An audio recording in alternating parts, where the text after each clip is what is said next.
fortune.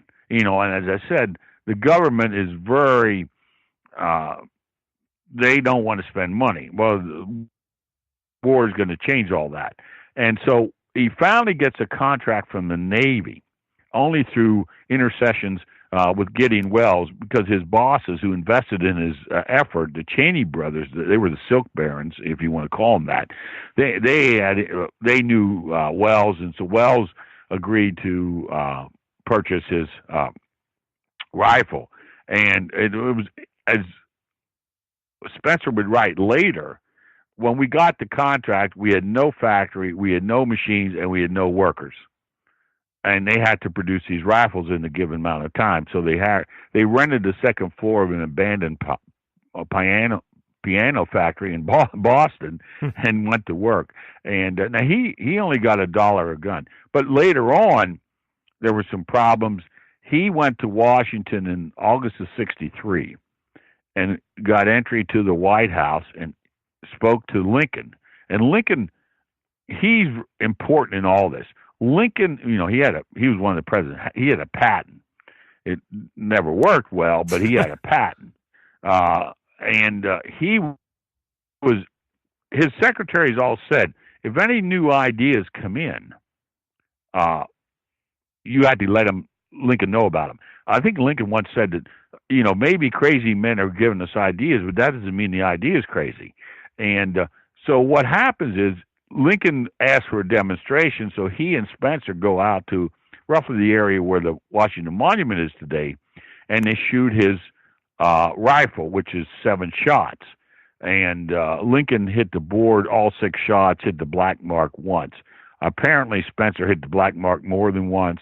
But anyways, soon after that, Lincoln says, we want to purchase these Spencer rifles and, in turn, carbines. I know I'm saying this rather long, but he's not alone. The Henry rifle come out, but it is Spencer's rifles and carbines, particularly late in the war. Last year of the war, Union cavalry regiments, many of them were armed with Spencer carbines, and they could level. The saying by Confederates is it was a gun that loaded on Sunday and fired all week, and they could put down a massive amount of firepower. Some infantry regiments even got Spencers.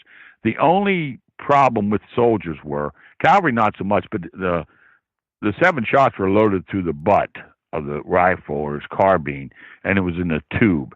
They were heavy, especially if you're infantry to carry. Cavalrymen could put them in saddlebags and stuff, but they're important. Now, are they decisive? Not necessarily, but in certain fields they're decisive, particularly in 1864.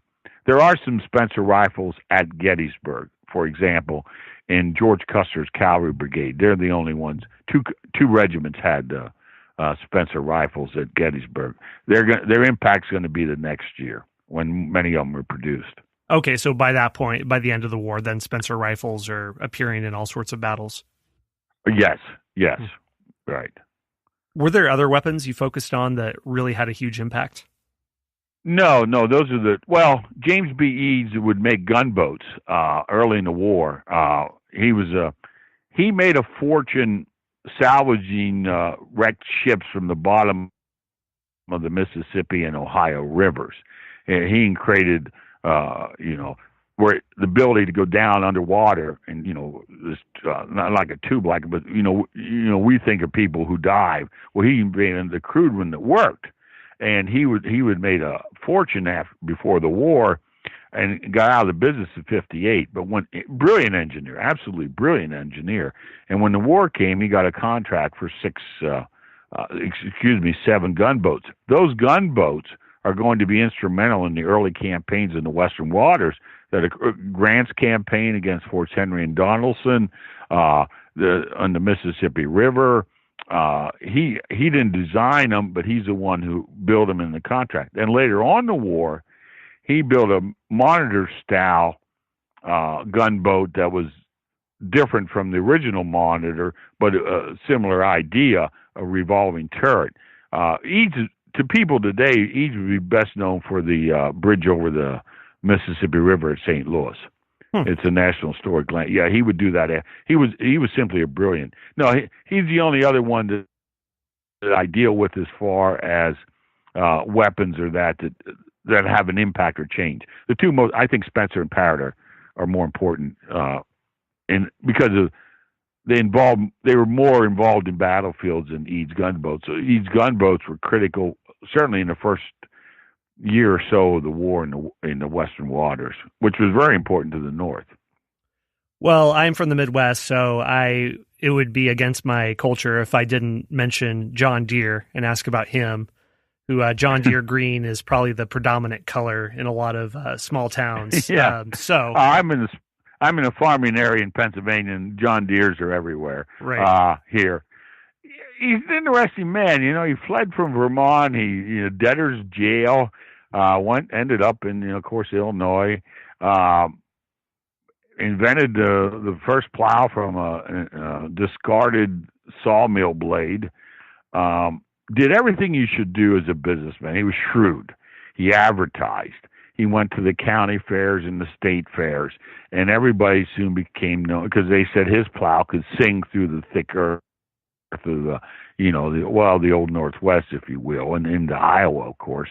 And he did everything right. But he had different partners, and unfortunately for him, by about 1858, he was going bankrupt. What he couldn't do is handle money. Fortunately, he had a very bright businessman son named Charles Deere who could handle money. And Charles Deere took over the company right prior to the war. And Charles Deere would be the one who would lead the company during the Civil War. And then we know the rest of the story. I mean, it's not. But John Deere himself, I found to be a very fascinating man. One of those that just had an idea. For instance, Cyrus McCormick, same thing. How do you let people know about your product? They advertise. They inundated newspapers, salesmen, sales agents, so did Deere. I mean, they did everything that you think what modern companies would do. They did to build up their businesses. They saw that they had to advertise, they had to get to people. McCormick McCormick spent nearly 2 years during the war in Europe, taking his Reaper around to these various expositions, and winning medals from France and Britain for his Reaper. And ultimately, that, of course, would benefit him after the war. And Deere was the same. They were both. Deere just couldn't handle money, or he had partners that weren't the best thing. But McCormick was different. He had a brother that could really handle money. And but yes, Deere's company gets a major stimulus from the war. Similarly, we're along those lines. I profiled the Studebaker brothers of South Bend, Indiana. They build a very good, very solid wagon. It ends up being called the Studi. Now, at the time the war comes, they're only well known in, let's say, besides Indiana, parts of the old Northwest Territories, Midwest. What the war does for them is they're so well built. Well, for instance, during the Gettysburg campaign, Confederates capture, I think, 16 Studebaker wagons. And the only reason we know that is they actually write about the fact that they capture Studebaker wagons. They didn't name the other wagons they captured. They just named the Studebaker wagons. And so they become, their name becomes out there. And I think there was, I'm probably wrong off the top of my head, there was a few thousand wagon makers in the United States at the time of the war. They're the only wagon maker that will end up building automobiles. And the John Deere plows, are these mechanized at all, or does that not come till later? Later. One of my favorite pieces of technology in the Civil War, I don't know if industrialists were involved with this at all, but aerial reconnaissance, using balloons and being shot out of the sky. Is that something that they're involved in, or is this some cleverness on the Union and Confederate sides? Well, I don't cover Thaddeus Lowe, but Thaddeus Lowe is the one that's most well known about it. He's the Union man, but by mid part of the war, there's not much more of that reconnaissance done from balloons. The Confederates tried, not rather very successfully, but Lowe does. I mean, there's no question about it, particularly in the Peninsula Campaign in May, June, and July of 1862. And I don't know, you may know better than me. I'm not sure there's any example of this in the Western theater, but my interest is, or my research and writing has always been in the Eastern theater. It could have been, but Lowe, there's no balloons at Gettysburg. There's none at Chancellorsville. I think they were very difficult to transport and to use, and that was a problem. Yeah, right. And one of the most famous Americans in our history went up in a balloon. He said it was the only time he was really scared in the war, and that was George Custer. Yeah, he was a staff officer, and they sent him up to look. I think he grabbed hold of the sides and sat down on the way up and the way down. But anyhow, yeah, he wrote about it. He'd feel like, I have no control over my own fate now. Yes, I could have to do a several 100-meter charge in open lands, facing mini 8-balls, whizzing past me. But in a balloon, I don't have any such control. I will. The one man I say, and I devoted a chapter to him alone. Well, I was planning to write, 2 men per chapter. I bet when you do the research, I guess you count how many you're dealing with. I ended up with 19. And that doesn't work, but I devote one whole chapter to, I think, the man who revolutionized more than anything, and that's Jay Cooke, the financier. He is the one who becomes the sole agent for the sale of bonds to the public, and he does it by combining your self-interest with patriotism. And what he does changes how the United States, particularly in World War I and World War II, are going to finance their conflicts. And so I call the chapter with him, I call it The Visionary. And he had that vision of how you should do it. And his achievement is remarkable. And at one point, he had 2,500 sales reps going through the North, selling bonds to ordinary people. What was it like with these sales reps? Were they getting into all the pageantry that you'd see in World War II with these bond sales? Well, he advertised a great deal. He really did. Newspapers, and he did all that too. But the sales rep, their problem was they had to go in these areas where, is there a road that goes anywhere? And trying to go from, literally farmhouse to farmhouse and small town to small town besides city streets. And that's what they did. But what he would do from his office, both in Philadelphia and Washington, D.C. Now, he is very close to Salmon Chase, the Treasury Secretary, and there are some things about that relationship that would not be tolerated today. There's no question about that. That doesn't mean necessarily Cooke made a lot of money off of that. But he ends up, nobody did it better than he did. In fact, he tried other agents, and other agents, it just didn't work. Cooke knew how to do it.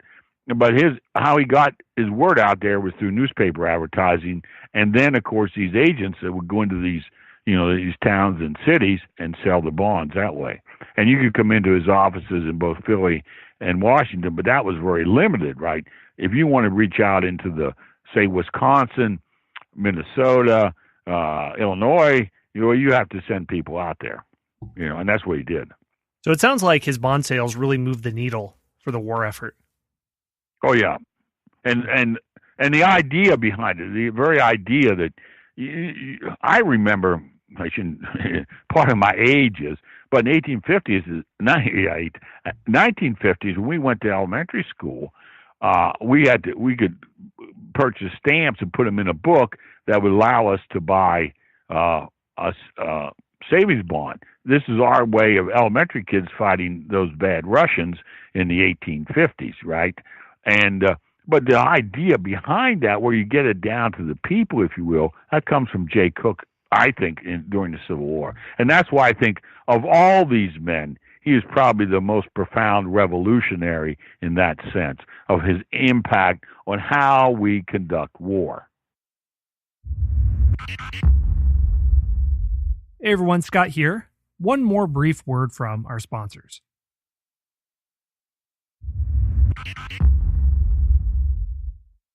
By World War I, World War II, our politicians conscious of Jay Cook and thinking, okay, he did this. Let's take some of these methods and try it again? Oh, I can't tell you how, and they all named that, but that's what they did. Mm-hmm. Yeah, that's what they did.